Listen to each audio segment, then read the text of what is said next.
Welcome to the Skiffy and Fandy Show. Without a positive vision of the future, we'll have no future. A good one. I'm Shaun. I'm Daniel. And this month, in place of a Skiffy and Fandy Clack show, we're doing a genre discussion on Solarpunk with two very special guests, Sarena Ulibarri and Phoebe Wagner.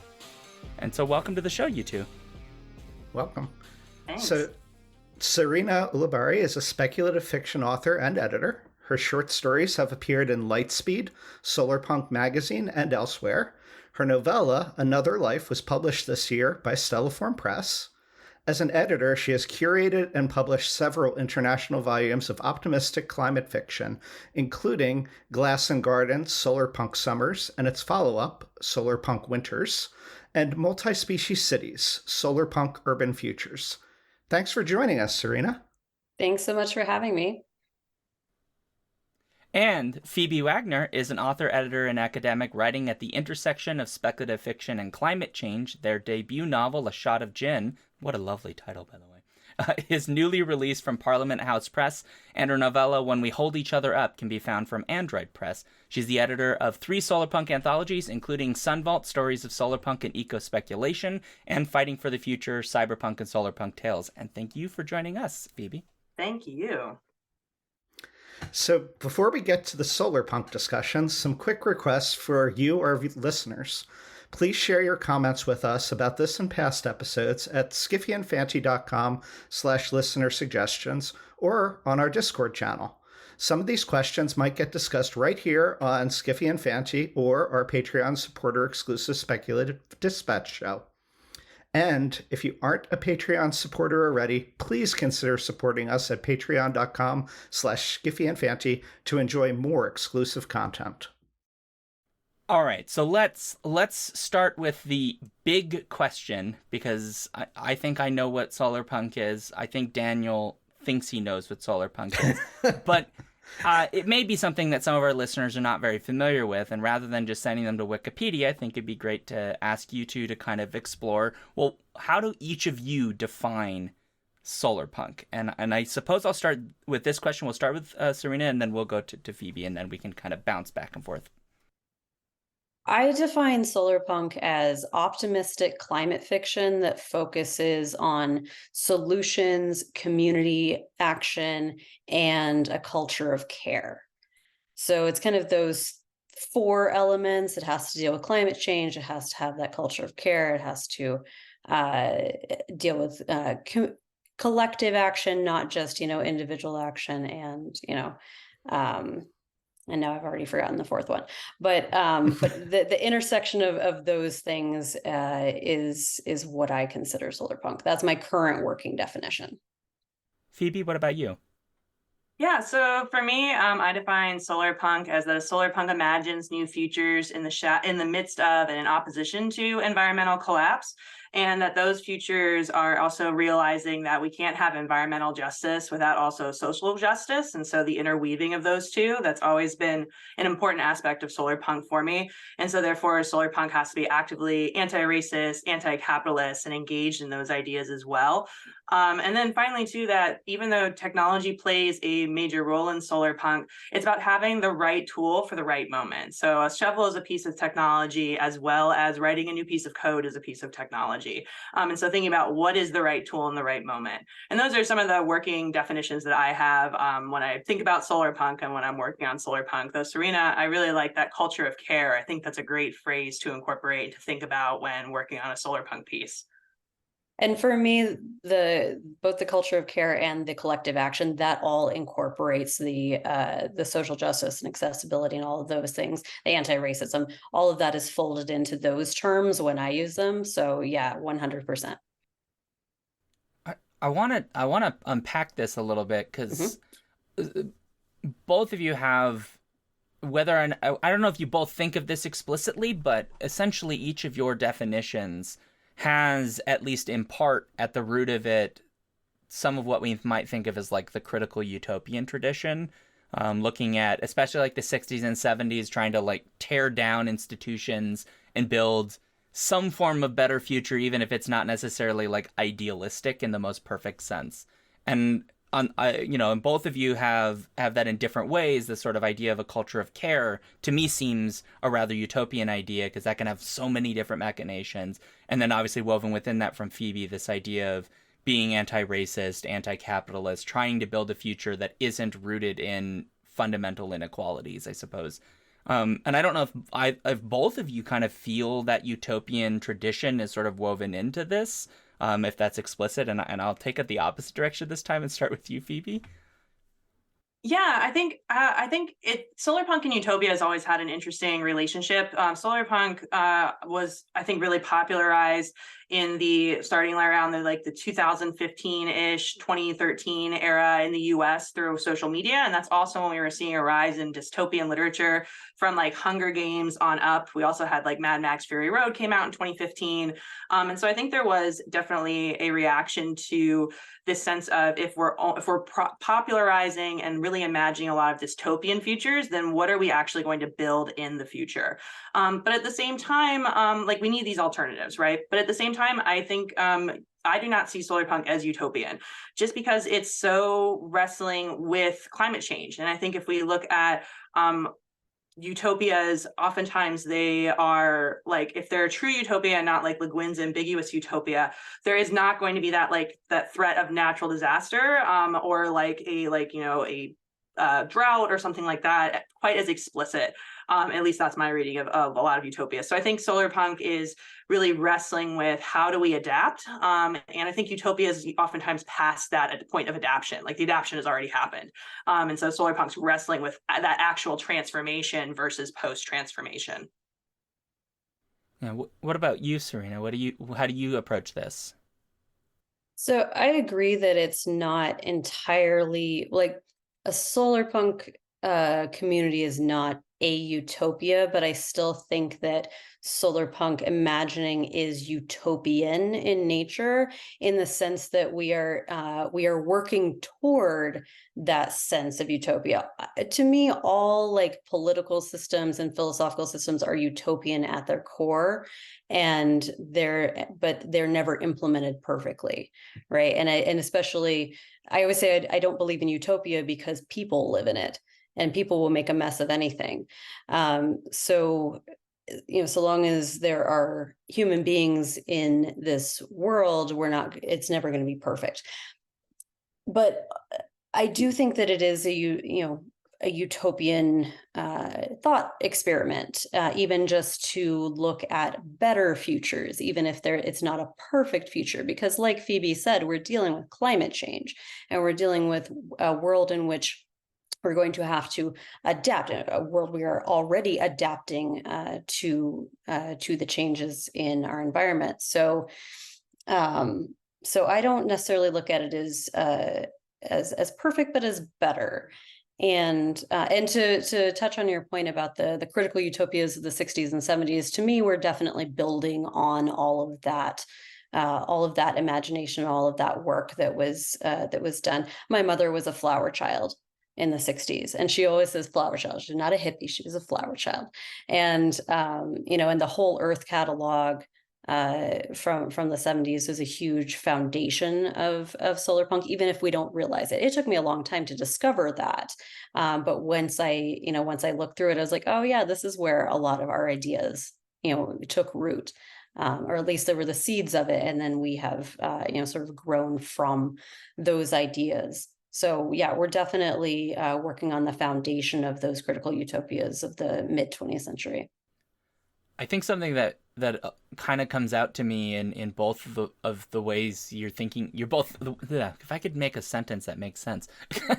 The thing that's really standing out to me here is I think we're all in kind of an agreement, this idea of like that old school utopian tradition where like you just imagine the end point. It doesn't really matter how exactly we got there, but like, hey, it's the beautiful, like it's the perfect society for us right now.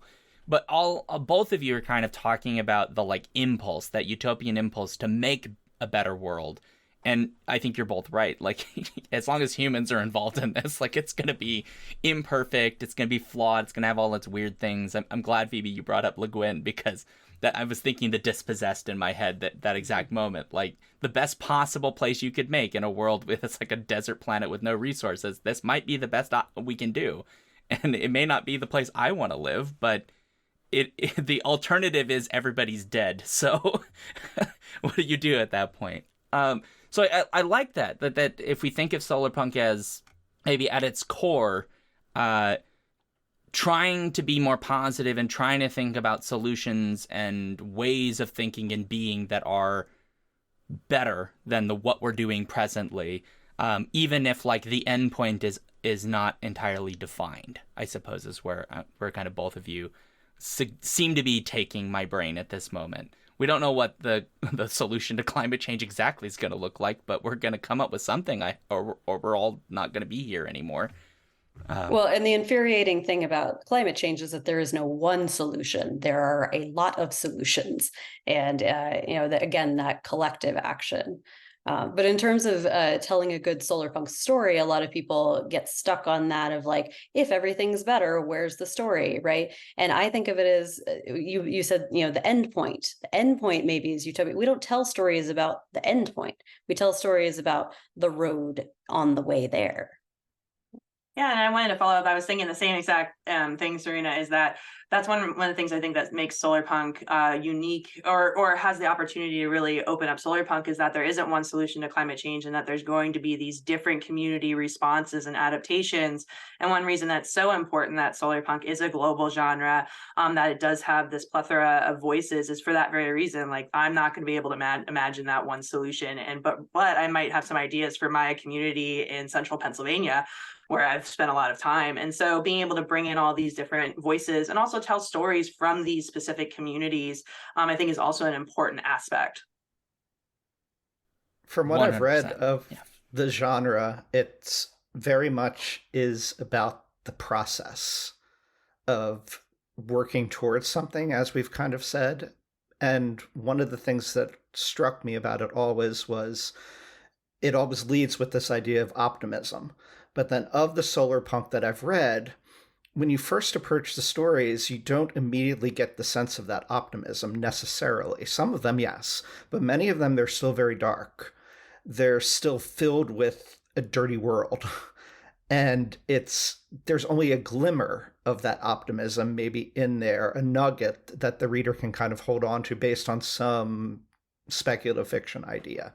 And that's something that I've liked about Solarpunk. And if you haven't read it before and you just read the description about it being optimistic, you might not realize that it still has darkness to it, because it is about that process. Well, and I think too, that's where the punk comes in. I mean, I think it's a punk genre for a reason, and I staunchly defend the punk aspect to it. And I think that's one area where you see it, where it's not just all like sunshine. Like, there is this, it's a dirty world. There are people recovering from corrupt systems and systemic oppression. In addition to having that glimmer, though, that we can transform, we can make this better place. And so, yeah, I always see that as the punk, because I'm always trying to find that balance too, where it's not just optimism, but this recognition of the trouble that we're in and the systemic issues that we're trying to adapt to and transform and deconstruct. Yeah, I'll just say, it's not as cozy as a lot of people seem to assume in the beginning, but you're right. It's because it is a punk genre. We are pushing against that mainstream narrative that we are doomed and there is nothing we can do about it. And, and it has, radical empathy and things like that require work and require a realistic view of the world and and the darkness of that world, as well as the light. So would it be correct in thinking that cyberpunk has been more geared towards individualistic and capitalistic or anarchistic attempts at combating things, and this is more collective? Or is that not the case? And Phoebe, you talked about, anti-capitalist natures of Solarpunk. I think it depends on what cyberpunk you're reading. Like, the anthology I just did, I think is starting to push back against some of the maybe individualism that got popularized in cyberpunk through Blade Runner, and through certain earlier adaptations. And so the pieces that are in Fighting for the Future are very like community driven. But yeah, I think in general, we usually think of the lone hacker squirreled away in a room somewhere when we think of cyberpunk. Whereas with Solarpunk, I think it's the opposite. It's like more of a community that comes to mind for people familiar with the genre. So I think they're each, and cyberpunk almost always starts in a much more dystopic setting and doesn't always, it's oftentimes not it's pushing back against dystopia, but it's not trying to end that dystopia, I think is how I'd put it. It's surviving the dystopia rather than perhaps like blowing it up. And so I think that is like a way that's a little bit different than Solarpunk 2. Building up as opposed to breaking down. That actually makes a lot of sense, and it depends on the cyberpunk that you're looking at, because the original cyberpunk, when you go back to Mirror Shades or to Walter John Williams' Hardwired, or things like that, it's rather different than Blade Runner or The Matrix or some of the big screen cyberpunk that has become so iconic, and it was much more anti-capitalist and things like that in that original form, and it got kind of co-opted as it became more popular, and a little less punk in that co-option. So I don't know. I think you're both right that I think, Sarena, you're identifying the problem cyberpunks run into, which is it got popular and then everyone went, trench coats are really cool, wear the sunglasses, isn't it neat? Like, we kind of lose to some degree the fact that so many great cyberpunk tales are kind of what Phoebe is describing, where it's like, I mean, like the movie Hackers would be a great example of this. Like, it's a bunch of teenagers, collecting together to take down essentially one individual in charge of like an evil corporate system. But it doesn't end with like the entire system taken down. And I think that's kind of what both of you are sort of suggesting, which is, yeah, there may be collective action, but the idea is the entire system doesn't get pulled to the ground and rebuilt. It's maybe individual or one group of individuals gets justice brought upon them versus, like an entire society bringing justice, which perhaps Solarpunk is aiming more towards, perhaps. I think it's more community justice focused. I think some Solarpunk is really leaning into that, whereas I think not always is cyberpunk leaning into that. I think maybe like we can see it more commonly in Solarpunk. Okay. I think that's cool, by the way, just FYI. Because I don't mind like a person sitting in a room like, I'm going to be the hacker today and I'm going to take down evil corporate Bob. But at the same time, like a lot of cyberpunk is dystopian, and even at the end of it, like, the systems are still in place. They haven't fixed everything. It's just tomorrow it's another evil corporate Bob. So it's kind of not fair, guys. Yeah. Solarpunk is kind of a flip side of cyberpunk in a lot of ways.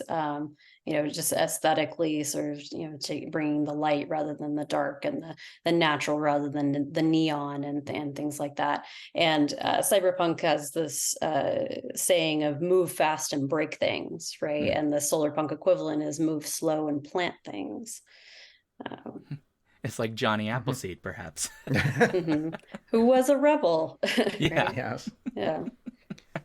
Well, that also calls to mind, like, as a biologist, Solarpunk has resonated with me because so much of it centers on ecology. Ecology of human communities, but then also communities of all of life. And a guiding ecological principle for everything that a lot of cultures in humanity, at least in my opinion, have lost is senses of balance and things. And it seems that Solarpunk has within its concepts ideas that when you are making changes to survive the dystopia or to improve the dystopia and move past things, not necessarily solve the climate change, but find ways to improve and survive it. It involves making changes, but those changes aren't going to be catastrophic ones. They're ones that are implemented to try to encourage balance. Does that make sense? Absolutely. And I think balance is a huge key to Solarpunk. I often will kind of, define it as like a balance of nature and technology. where we do have those high tech, but it's not in an exploitative, way. It is a way we're using technology in a way that is in balance with nature. So that's a key word for me that you brought up. Yeah, and I think too, like I think a lot about intentionality, and like bringing that back to the forefront of like for communities that are not just the human community, but the entire community, and help and like thinking about how we approach that balance.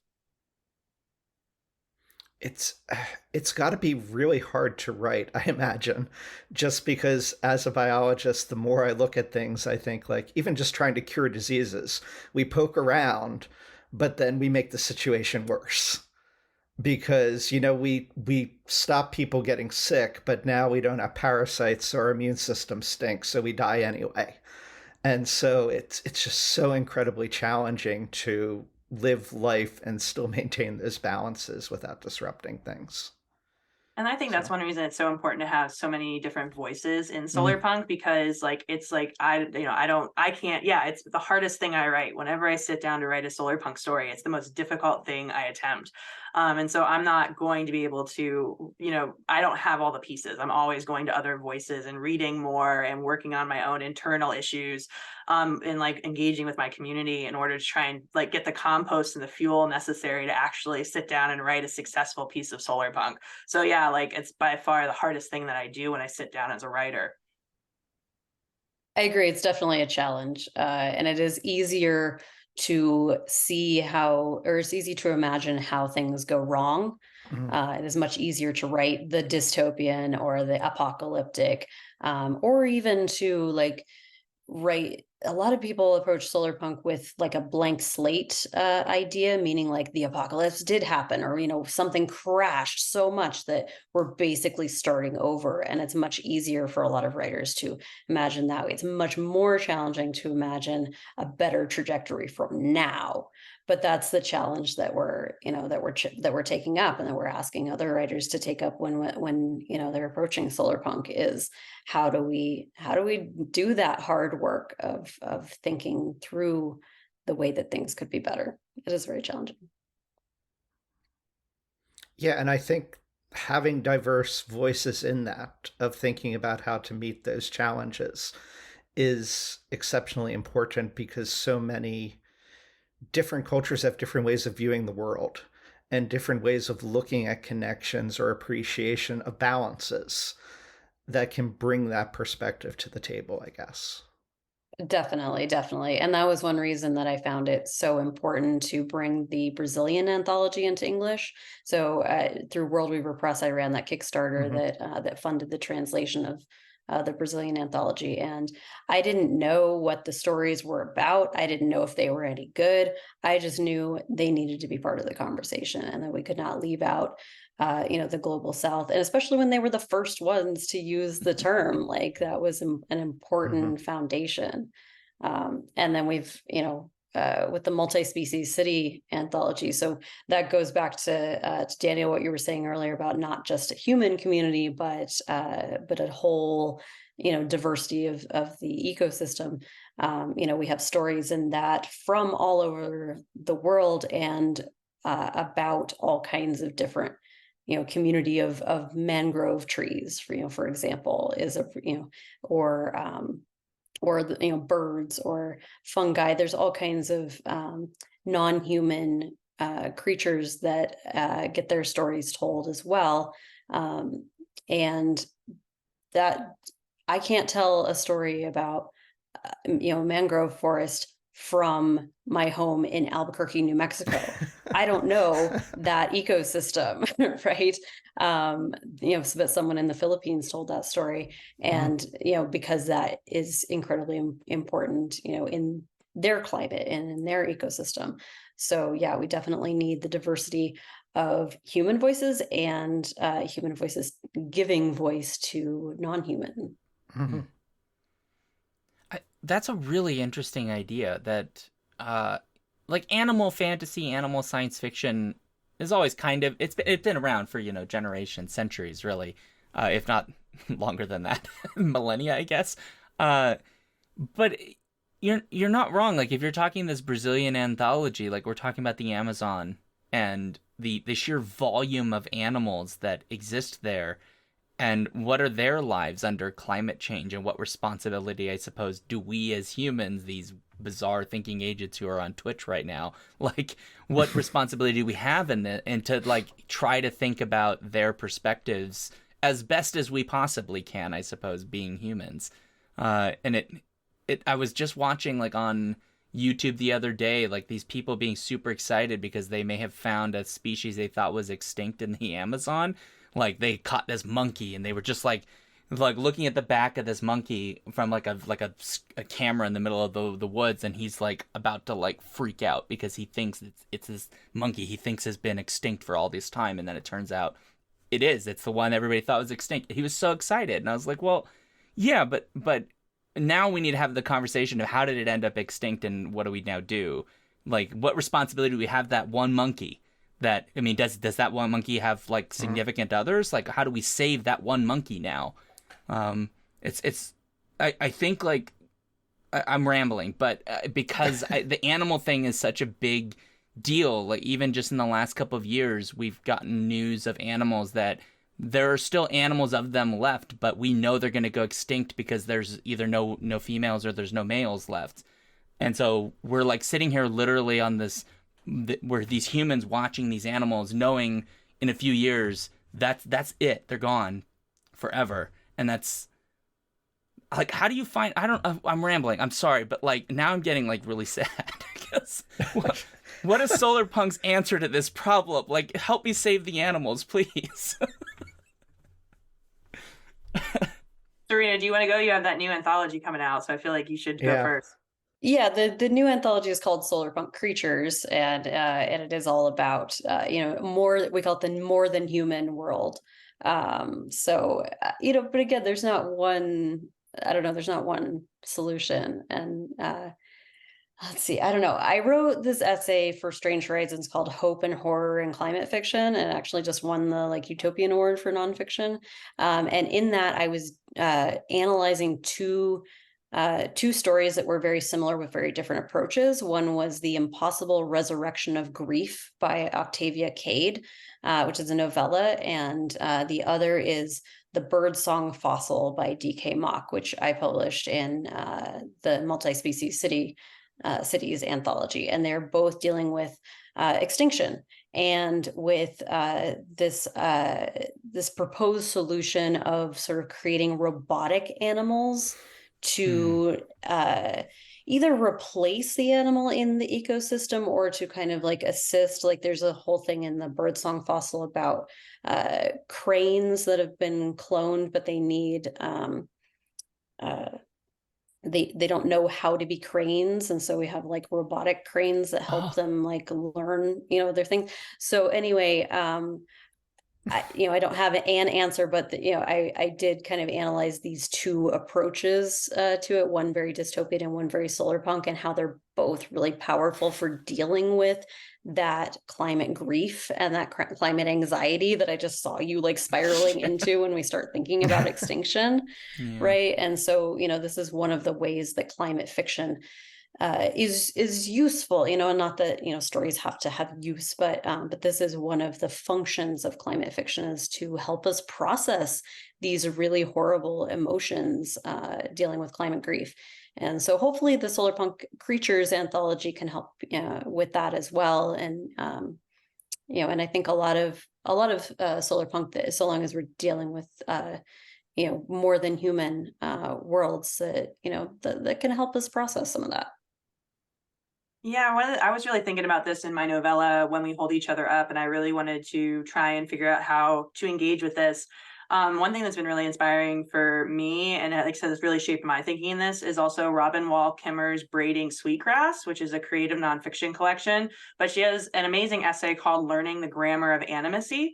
And in that one, it basically says like it's one of the major pieces that kind of like got stuck in my head was just even changing the language that we use. So Robin Wall Kimmer is an indigenous biologist, and she talks about how another scientist she knew when talking about the the animal they were studying would say, well, a friend has passed by, not like a specimen, but they would just like change the language. And that was like the one example that's like coming to mind right off the bat. But that essay just really thinks about how do we engage thoughtfully in this moment? And one of the things that I try to do, and one of the ways I think Solarpunk can be powerful, is redefining community to include not just the human community, but the non-human or more than human community. Because it's not even just animals, right? It's like the rivers and the mountains and the, the fungi and like what's rotting beneath our feet. And then how does that change our approach to the world? And also, how does that help us undermine systems of oppression? Because who gets defined as human has been, of course, a way to oppress people globally, but particularly in the US. And so like recognizing that the idea of what being a human is also a way to oppress people and to remove humanity and to remove rights. I think we can do a lot by changing idea of what it means to be human, and also like what does it mean to have community that is not just human community. Because when we say community, we're talking about the human community. And so how can we start to shift that language? And that's something I was really trying to play around with in my Solarpunk novella, and like something I really try to think about when I'm writing Solarpunk literature. But it's changing a worldview, right? Like that's not how my brain functions in the world currently. And that's one thing I really liked about Learning the Grammar of Animacy by Robin Wall Kimmerer, as it kind of approaches shifting how you see the world. Breeding Sweetgrass should be essential reading, required reading for anybody who's interested in any of these issues. It should be required for reading for everybody, honestly. This idea of like you're making me think about like historically all of the different groups of people, human people who have like lived in some form of synergy, I suppose you could call it, with some animals. Whether not, and I don't just mean specifically like like work animals or like pets, which we all kind of I think recognize, but even just like the natural creatures that sort of lived there. Like looking at ancient cultures who like, whether the birds realized it or not, like would follow birds because it would show them where they needed to go for fishing or whatever. To some degree, I wonder if like we're so technologically advanced that maybe we've like lost some of that because we don't all have connections in nature, really. I mean, maybe with pigeons if you live in a big city, but people tend not to like pigeons that much. But I don't know, like I like pigeons. I see where you're coming from. I lately have been thinking about in terms of how we've established the human as being better, which I think is more in our heads versus technology, but that also supports that idea of humans being better, right?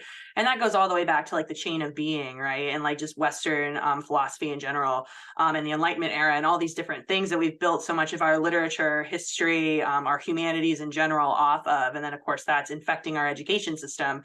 And so that's kind of the way I've been tracing it when I've been thinking about it.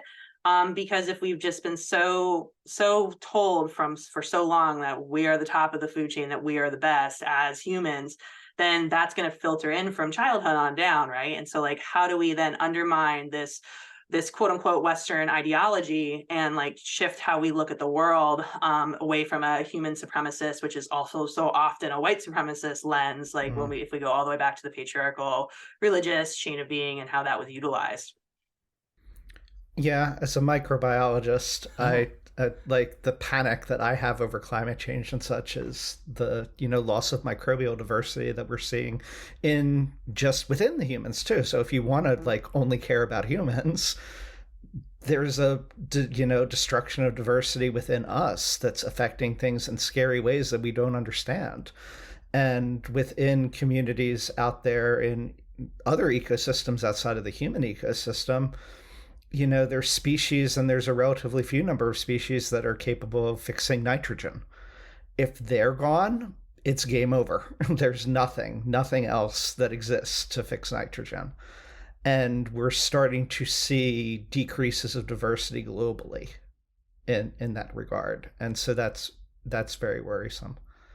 The story you mentioned, Sarena, about the crane, that's based on an actual experiment, if I recall, where a researcher actually flew in a like glider to help train the young cranes how to navigate. Is that correct?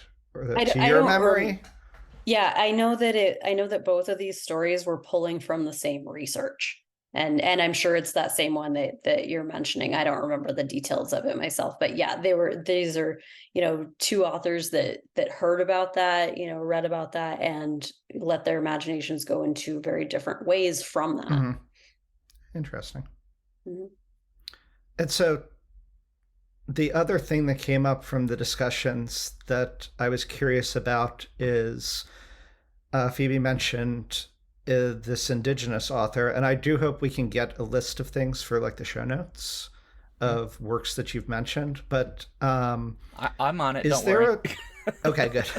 Is there a fair amount of intersection, you would say, between solarpunk with Afrofuturism, indigenous futurism, and other futurisms? Or like how much communication is there, I guess, between these different subgenres or ways of approaching speculative fiction?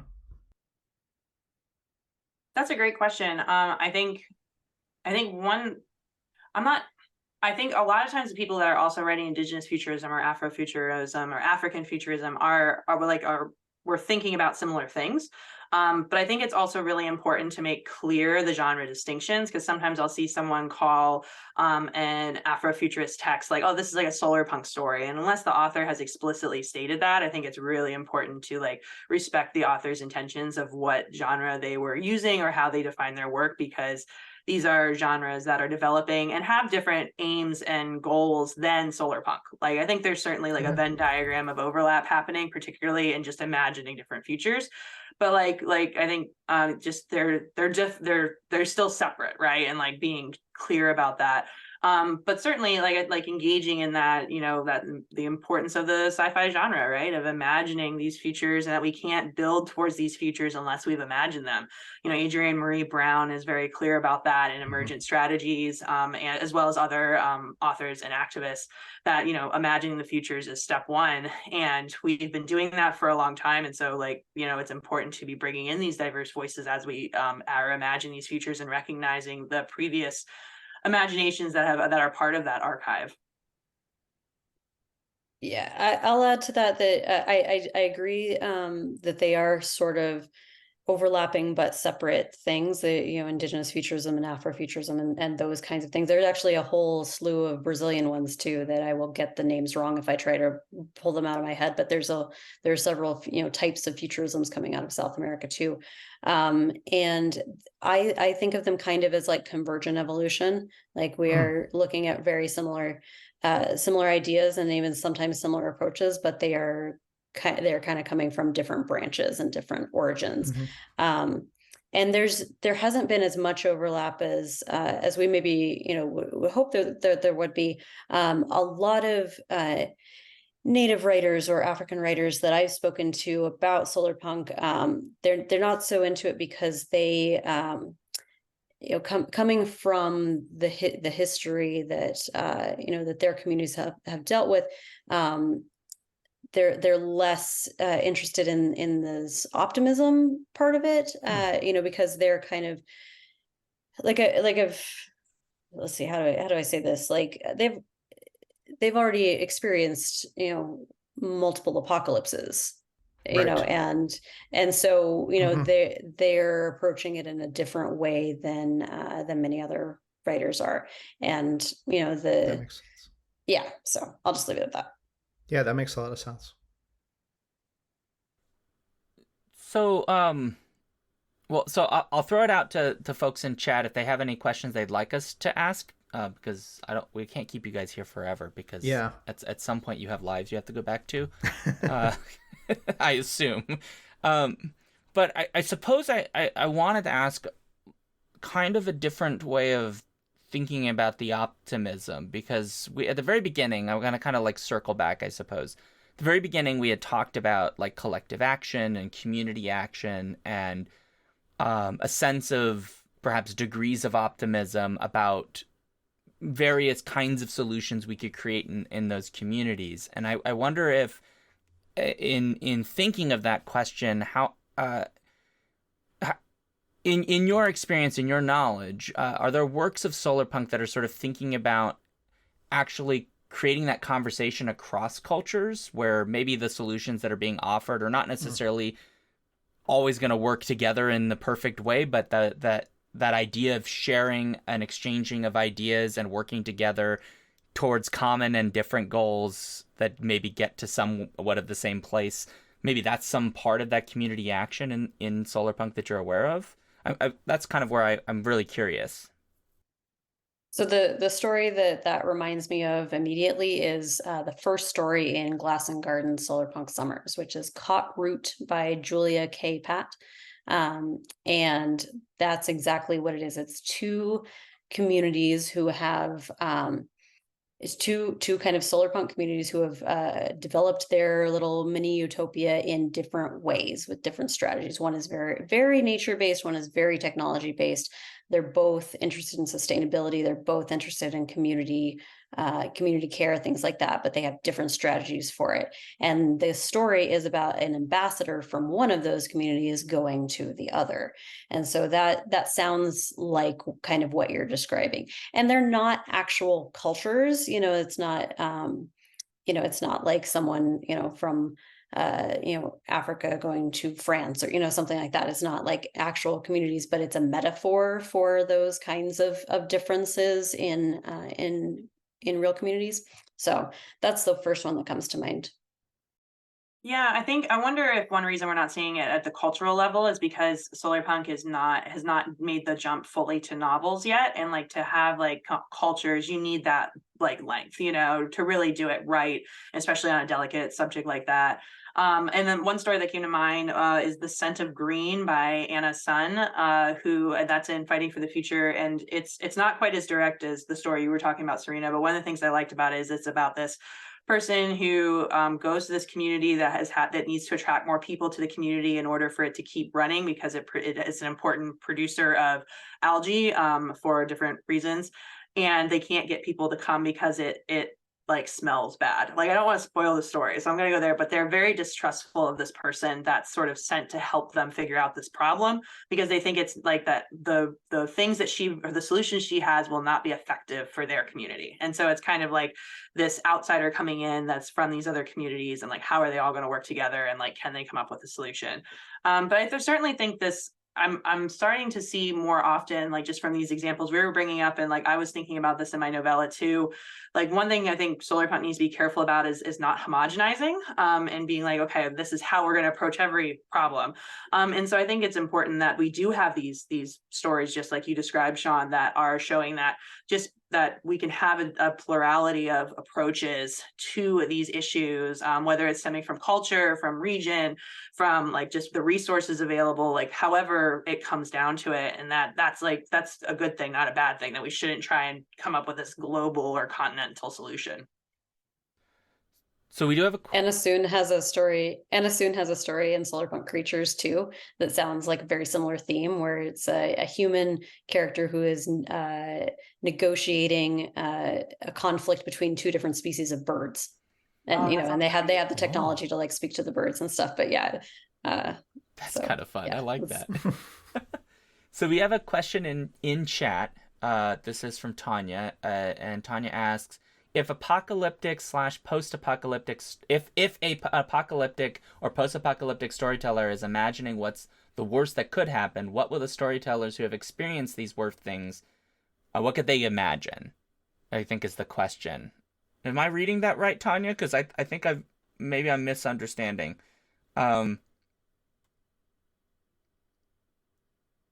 I guess, are you asking? Okay, I'll trim this. Don't worry. But like, I think the question is asking, right? If we're dealing with individuals who have experienced some of the worst possible outcomes in their lives, some of which we had mentioned earlier, how are the people who've experienced that going to imagine perhaps better things? Like, is that a thing that Solarpunk is trying to deal with? Of people are living in the worst possible, or their perceived worst possible situation, trying to imagine a better future, or can they? Or is that part of what Solarpunk is perhaps in some cases trying to address? Is how do you even be optimistic in the face of all of this?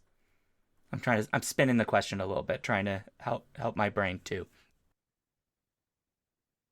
I think yes, that is part of what I think Solarpunk is trying to do. And I think that goes back to the culture of care that I was talking about earlier, and the collective action, because an individual may feel hopeless, but their community may, in a Solarpunk world and a Solarpunk story, there's support, and there's community, and together we can rise above that.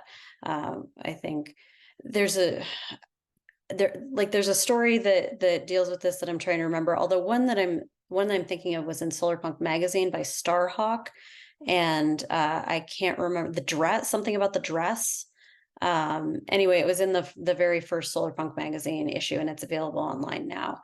And this was about a trans person who grew up in in our world, and experienced a lot of trauma from that, and now lives in a community where all those issues are non-issues, and and people are living more sustainably with the earth, and also with each other, and and all these issues of gender and things like that are just not a problem. And their grandchild is going to some kind of dance or something, and this person is pushing a dress on them, saying, this is the dress that meant so much to me when I wore it to my prom, and and things like that. And the grandchild is just not interested in that, because it doesn't fit their world.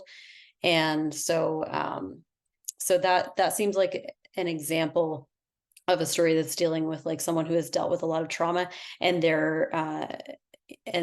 how that affects how it affects them later on, and how even when they live in a better world, and how their community kind of helps them deal with that trauma. The brave dress. So yeah, it's something like that. Yeah, it's something like that. Yeah.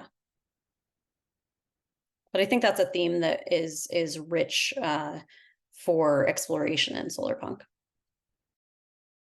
So that makes me think of the novella Sortie by E.G. Conde, where it kind of begins with devastation and oppression, and it's about a diverse set of characters that come from very different places, all coming to realizations of how they can overcome that past or work past that past through interactions in their community to make a more optimistic future. And one of the characters, if I'm remembering correctly, because my memory's pretty bad, but if I'm remembering correctly, one of the characters, almost sacrifices themselves in a way of they're doing something that doesn't come natural to them, but they're doing it and stepping into the nest of the enemy in a way to work with someone who you might view as being antagonistic to you, but to work with them in a way that you can actually then build a better future together, as opposed to just fighting them. Yeah, that's similar to the themes in my novella Another Life too. My science fictional premise is that there's a blood test that can tell you who you were in a previous lifetime. And so the characters are getting their reincarnation results. And my main character, who's kind of the leader of a Solarpunk community, learns that she was a really bad person in her past life, and an oil tycoon, and someone responsible for a lot of the climate issues that they are all now having to live with and adapt to. She tries to keep that secret and tries to deal with it just individually, and eventually has to let the community deal with it with her, and all of that. So yeah, I think these kinds of themes come up in Solarpunk a lot. And I think too, one of the things that I've been thinking about in terms of apocalypse and things like that, we think of apocalypse as having an endpoint. It's something we're working up to, rather than being something that has happened before, that is happening, that will continue to happen. And so breaking that down, I think, is important when we think about an apocalyptic story. There's places in the U.S. that clearly through genocide and colonialism and settler colonialism have experienced apocalypse. But then there's also places like Paradise, California, that place and those people experienced an apocalypse when the town was absolutely destroyed with wildfires. like we're going to see more and more communities have these apocalyptic moments. And so I think that is going to start to influence climate fiction broadly. And I'm sure that will filter into Solarpunk in different ways, in addition to the communities that are currently experiencing apocalypse through oppression and also through other environmental issues in the global south and globally.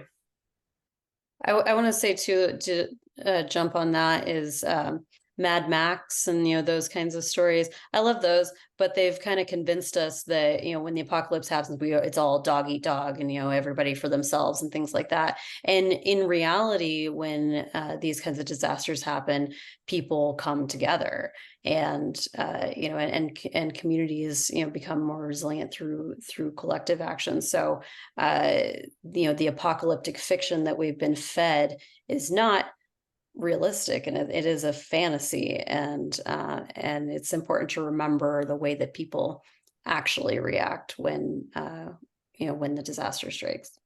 Yeah, I was actually just teaching this in my composition class like 2 weeks ago, because so often I think it's important to realize too, like how popular like that narrative is, that men with guns come in the moment there's a disaster, and that the community, you have to protect yourself from your community rather than help your community. And so like it's really important to reverse that. And like a starter book for that is Rebecca Solnit's Paradise Built in Hell is like a good place to start. Then you can kind of branch out from there. But that's just an accessible read that helps, that talks a lot about that research and disaster studies. This has come up in my classes a couple of times too.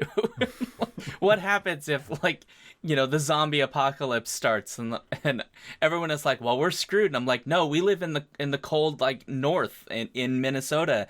Like, we need to find all of the people who know how to farm. Like, you are at a university. There's some agriculture nerds here. We get them all together and we, like, figure out what we can make that's got maximal calories. We're going to survive. We're going to build fences. We got it, guys. I don't think they're quite as optimistic as I am, but I think we've got zombie apocalypse up here. I think we're good. So, so I don't want to keep everybody forever, but I wanted to ask one last question before we kind of do the closeout. And I was curious, somewhat of a less happy question, but in all of this, right, we're dealing with, people going through pretty terrible things, right? That your entire community could get burned down, or like we're looking in Florida where like people are losing their houses because of hurricanes and floodwaters and all of these things. And so to some degree, right, if we're dealing with a future where we're trying to find a positive outlook, grief is going to be part of that because things are not going to go right. And I was curious how both of you see Solarpunk, either presently or how you would like it to be addressing this question of what we lose in the process of trying to get to some better place, because frankly, we are going to lose things. It's not going to always work out. And it's a sad question, but I think it's an important one because what is going to happen, even if we did all the right things right now, is going to not be easy. And I think it's important to try to find positivity in the pain, as it were. I don't know if that makes sense, but it made sense in my brain. So I think I'll start with you, Phoebe, first. Yeah. And I think there's so much space for this in Solarpunk. In fact, I think it's necessary, right? We're already seeing, people struggling with climate grief and climate anxiety, and making space for that, I think, is something that Punk 1 has always done. There's always been space for those emotions in Punk, and so there needs to be space for that in Solarpunk. And I think that's why you can have hope in the midst of grief too. So I think, these things are not mutually exclusive. And I think sometimes in Solarpunk, it's easy to forget that, that there's space for these emotions. And that's one reason why, like, I think in both the fiction anthologies I've done, we've ended the collections on these stories that actually deal with grief. AC Wise is a catalog of sunlight at the end of the world. And then I'm going to blank on both the title and the author for Fighting for the Future. I don't have my copy with me, but it ends on another story of grief in that one too, in this moment. Because I think even though we are dealing with, we are trying to imagine this better community, like that's part of the cycle too. Like, there's, that's part of it. We're going to have these moments of grief, and we need to come together as a community to help each other out in those moments. And so I think there's certainly space for that. And I'm sometimes frustrated when it seems like people forget that. Like, no, like Solarpunk is not just all sunshine. Like that is not what the solar means. And so I think it's important to like found that, particularly generationally. That's one thing I really connected to with what you were saying, Sarena, about an older character talking to a younger character in The Brave Dress by Starhawk, was this concept of like how we have this like generational like emotion, I guess, like knowing the world beforehand and then seeing this better world, and then how do you like bring the two together in your own like personal view and body and things like that. And so that's one way that I like to kind of play around with that in Solarpunk is through time, just the giving characters that have this ability to live through time in different ways. But I think like making space for that is vital to the genre, because like that's what storytelling does, right? It helps us with deal with those emotions. That's one reason why we go to sad stories, or we go to sad movies, or we go to movies that make us angry, or read books that make us angry, is to help us deal with those emotions. Yeah, definitely the catharsis of it, right? And so I think some of the best Solarpunk to me lets us have that catharsis, but then doesn't leave us in the down part. It's like we deal with that grief and process that, and then it kind of floats us back up, or at least that's kind of the idea. But that's fascinating, Phoebe, that you were talking about the anthologies ending with a story that deals with grief, because you saying that made me realize that the multi-species cities anthology does that we end with the birdsong fossil, which deals with grief. And then the Solarpunk creatures anthology also does that. We have this beautiful story by Tasha Mehta called Leaf Whispers Ocean Song, and like it's bittersweet and beautiful, and will probably make people cry, and that's what we put as our last story. And it definitely is dealing with grief, both grief of like extinction and personal loss, and and all of these things.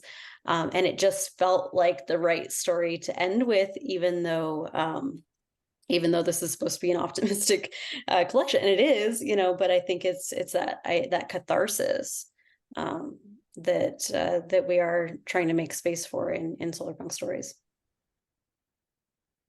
So I lied. There's one more quick question because someone dropped it in chat while you both were talking. I don't know that either of you'll have an answer because I didn't know this other punk thing existed until literally this moment. And that question is from Shan Monster, who asks, how do you compare Solarpunk with lunar punk?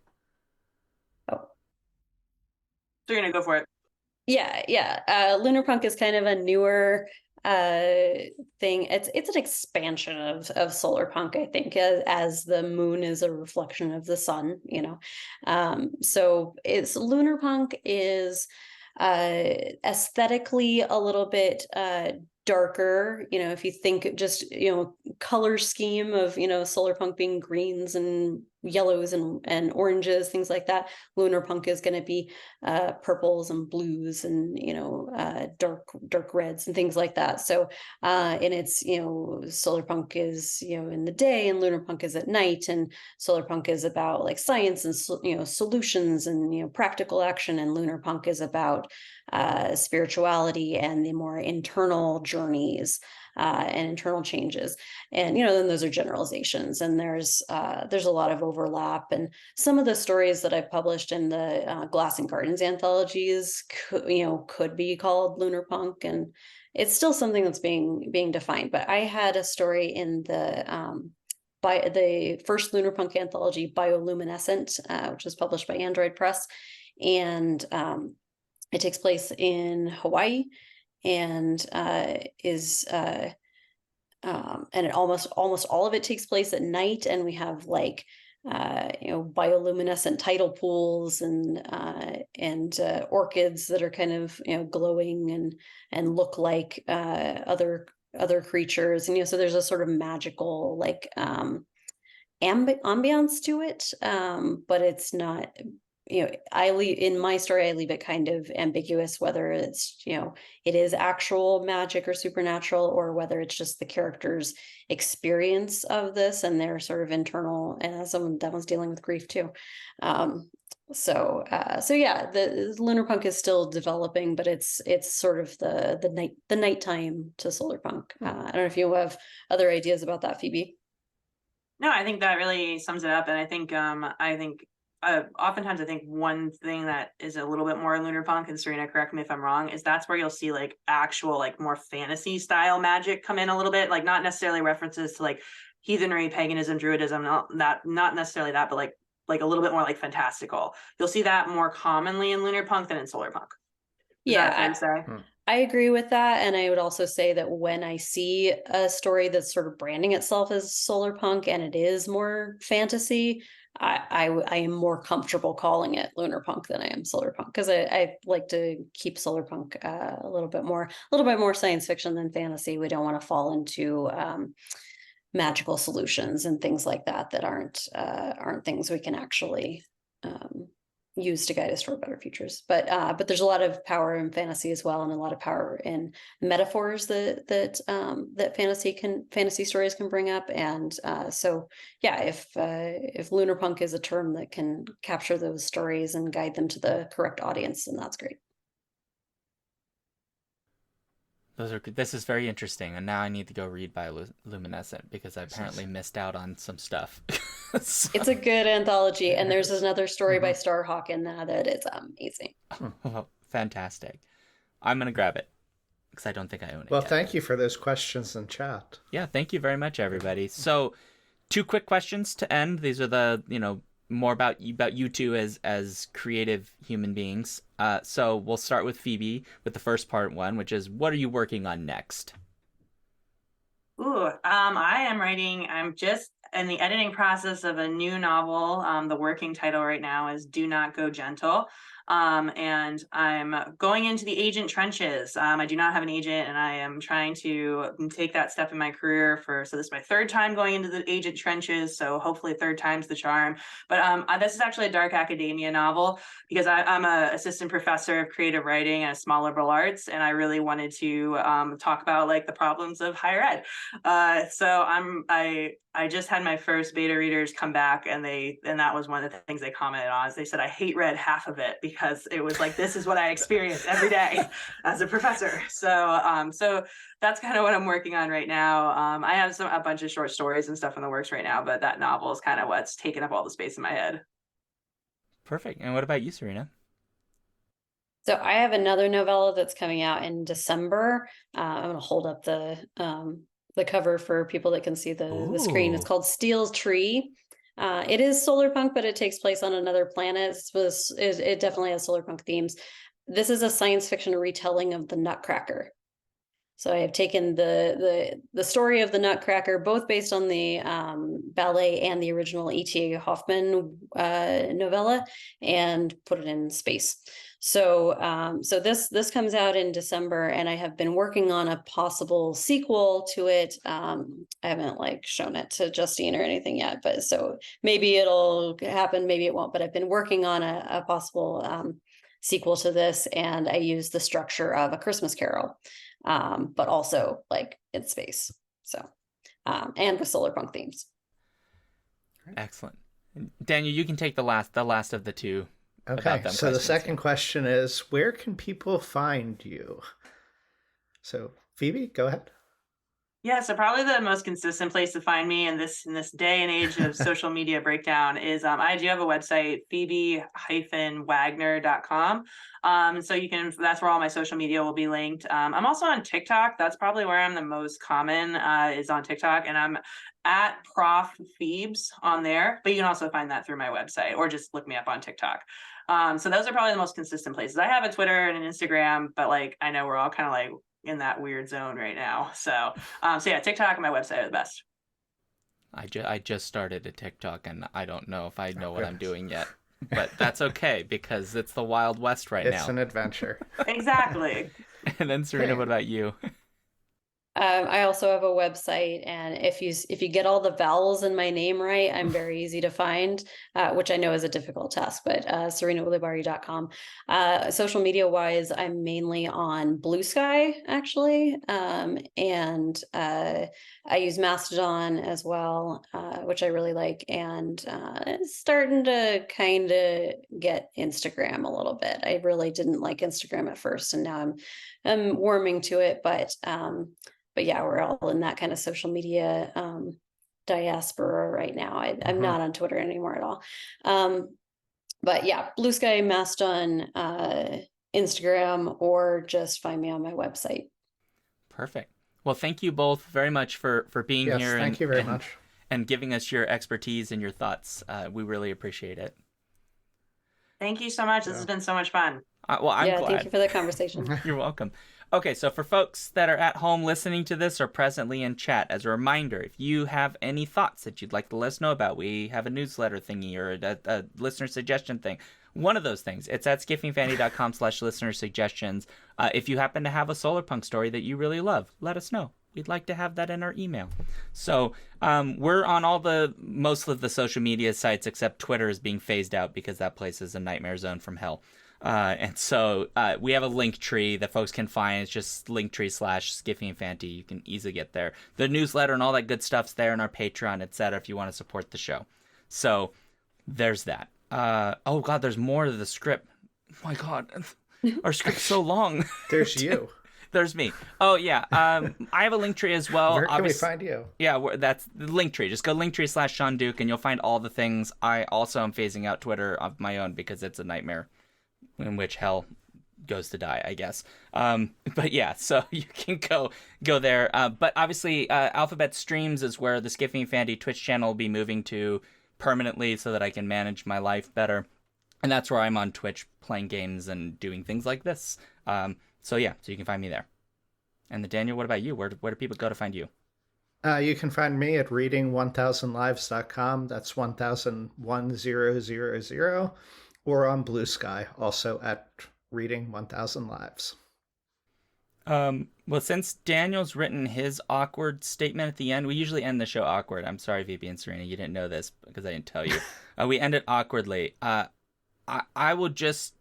guess I'm just gonna go with what you say, Daniel, which is bacteria are fun and you should lather yourself in them. Yeah. Is life a vast conspiracy of microbes? Yes.